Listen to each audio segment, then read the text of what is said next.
சரவணம்பட்டி பகுதியில் முந்தா நாள் சரவணம்பட்டி பகுதியில் 2 குழந்தைகள் மின்சாரம் தாக்கி பரிதாபமாக உயிரிழந்த வழக்கில்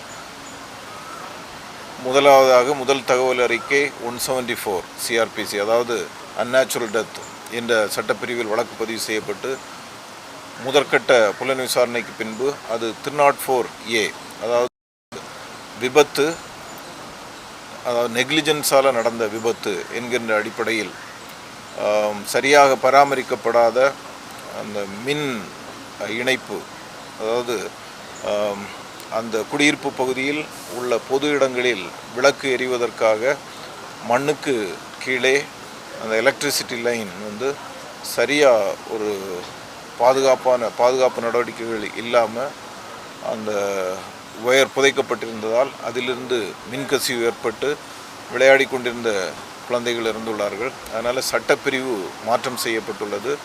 இப்போ யார் அந்த நெக்லிஜென்ஸுக்கு, அதாவது சரியாக பராமரிக்காமல் இருந்ததற்கு யார் காரணம் என்பதை புலன் விசாரணை செய்து வருகின்றோம். இதில் முக்கியமாக இந்த எலக்ட்ரிசிட்டி டிபார்ட்மெண்ட்டோட இபியோட அந்த கைட்லைன்ஸ் இருக்குது, கார்ப்பரேஷனுடைய கைட்லைன்ஸ் இருக்குது. அது முறையாக அனுமதி வாங்கிட்டு அதை அந்த கேபிள் லேயிங் பண்ணியிருக்கணும். அது பண்ணாத அந்த நெக்லிஜென்ஸ், அதே போல் அது செஞ்ச கான்ட்ராக்டர் அதில் என்ன அந்த ஸ்டாண்டர்டு மெட்டீரியல்ஸ் பயன்படுத்தாது. இது எல்லாமே புலன் விசாரணையில் இருக்குது.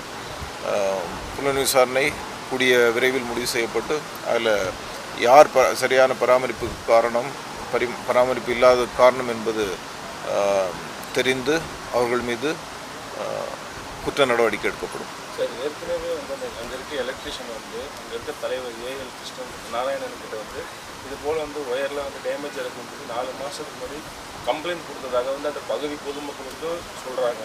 அப்படி இருக்கும்போது இப்போ அந்த எலக்ட்ரிஷியன் மேலே தான் தப்பு சொல்லி அந்த குடியிருப்பு நகர் சங்கத்தில் கேஸ் கொடுக்க போகிறதாக ஒரு தகவல் வந்துருக்கு சார். இது எப்படி எந்த பணத்தில் பண்ணுவோம்? இல்லை, இது எல்லாமே புலன் விசாரணையில் விசாரணை செய்யப்படும். ஏன்னா இப்போதைக்கு இன்றைக்கி இருக்கக்கூடியதில் யார் மேலே தப்புங்கிறது இன்னும் முடிவு பண்ணல.